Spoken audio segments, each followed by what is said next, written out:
So today you are kicking off in this service your racial justice team. And that is especially meaningful and connected to the work that we're doing at the larger association. So I am here to invite you to connect your local racial justice work to the larger racial justice work of the Unitarian Universalist Association through this morning's offering to benefit the promise and the practice of our faith campaign to fund Black lives of Unitarian Universalism. 2 years ago this October, the UUA Board of Trustees made the historic commitment to invest $5.3 million in the organizing collective known as Black Lives of UU. The board took this bold step in the midst of this time in our country when the reality for Black people is dire.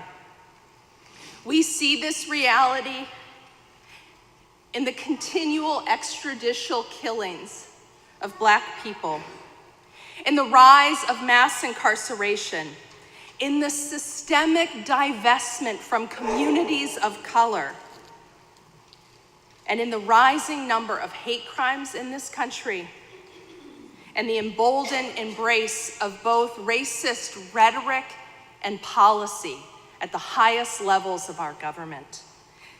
This is a dangerous time, particularly for people of color, and it is also a time for bold, and loving, faithful action for justice and for racial justice. But there's another thing happening in this time. There is an unprecedented level of grassroots organizing happening all across this country by Black activists and leaders, including young Black Unitarian Universalists. And it was into this context of both the dire realities and the powerful organizing that Blue, Black Lives of UU, was born. Blue has 3 mission priorities. Number 1, to provide spiritual and pastoral ministry to Black UUs all across the country. Number 2, to provide resources that amplify and support the leadership of Black UUs in our larger faith. And number 3, because so much of Blue's leadership actually comes from movements for justice, particularly the leadership of young Black queer women, Blue seeks to connect the liberating theology of Unitarian Universalism to larger racial justice movements, building a bridge between our faith and grassroots movements. Now, when the UUA board made its decision, it was to support the vision of Blue, but it was also about making good on a promise that had been broken 50 years earlier. 50 years ago, the UUA promised funding to a group of Black organizers in 1968. Often referred to as the Black Empowerment Controversy, that promise went unfulfilled. This campaign, right now, is about a financial, a spiritual, and a moral commitment to live the most deeply universalist aspects of our theology and begin to overcome the limitations of our own history as UUs. As a society, we are opening our eyes to a culture of white supremacy as it exists in the very fabric of our story as a nation.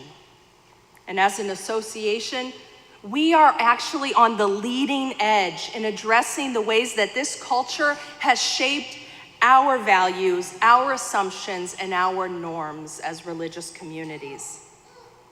Last fall, Blue did a survey of its own members. One of the things that survey revealed was that whether or not they're part of a congregation, many Black UUs feel a sense of isolation. White dominant culture gets in the way of their communal experience. This is real. So too is the value of our work to create liberating shifts in understanding and practice among all UUs. This summer, A white male UU congregational president wrote to me to share his own testimony of how he had been changed in his thinking. These are his words. He wrote to me, "I was convinced that those words, white supremacy, were divisive and that they undermined the work that our denomination could do if we could just soften the language a bit, because the language was turning people off." But he said that at General Assembly, he had this experience, and he described it as his heart growing 3 times bigger. And he realized the language of describing racism and white supremacy doesn't belong to me. And I have no right to suggest that it be softened to make me more comfortable.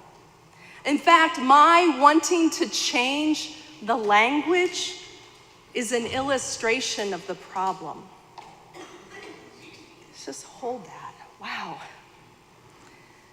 All Unitarian Universalists benefit when our faith answers the call to beloved community, a truly inclusive community that seeks the fullest unfolding and welcome of each and every person. And I know personally, I can testify personally, that the work of unlearning and dismantling the ways that white supremacy and racism live in me is key to my own liberation as a white person.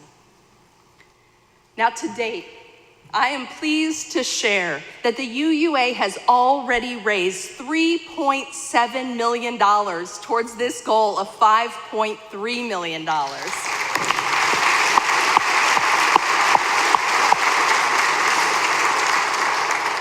And during this congregational giving phase of the campaign, where congregations just like yours all across the country are taking collections to support Blue, your gifts will be matched through the generosity of 2 UUs, Brad and Julie Bradford.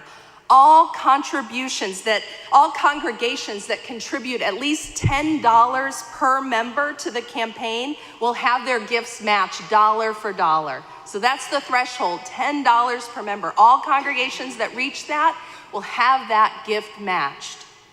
And I know you here at First UU Dallas, I know you can meet this commitment, and I'm here to help you get started in a strong position. So today, our goal is to raise most of this commitment, right? $10,000. Daniel says all of it, so all of it, huh? Yeah.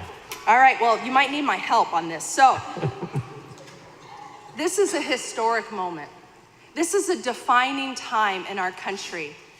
And the only way we're gonna really move into a liberating future is if we invest in the leadership of people of color who experience marginalization and oppression in our country and know the way forward for all to be free.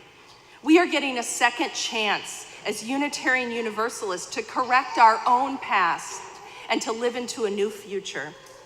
Now, one last story before we make our gifts. Last April, Blue held a national gathering in Kansas City. Almost 100 Black UUs gathered for worship and community building. Blue hired a local Kansas City photographer, a young Black man, to capture the event. He'd never heard of Unitarian Universalism. He also happened to be a gay man. He wept, tears in his eyes, during every worship service, because he had never experienced nor ever expected to experience Black-centered religious community that fully welcomed GLBTQ people. He never expected those things to come together. And he asked the organizer, "Where can I find a Blue community?" And she helped him to, connect online. This offering, your gifts and investment in Blue, is about taking seriously the value and the need and the life-saving ministry of Blue and the importance and value of Black UU experience as essential, alive, and central to our faith, all of us as Unitarian Universalists. In this moment in our history and in our faith, we are called to think and give and be in new ways. And I invite you to be bold.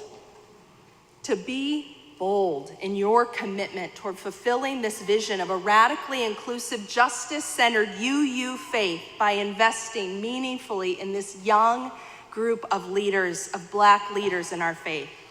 Now, I've made a gift to Blue through a collection that the UUA staff did, but I want to help you get to your goal today.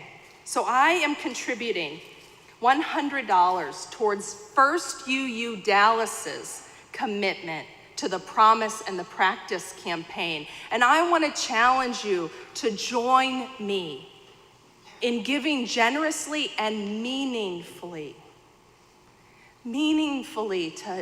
to invest in this leadership of Blue at this moment in our faith.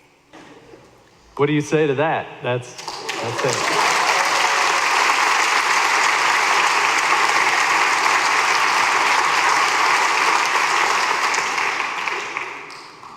Thank you, Susan. Let us build a new way in our faith. Let us build a truly inclusive, radically inclusive way in our faith and for our world. Amen.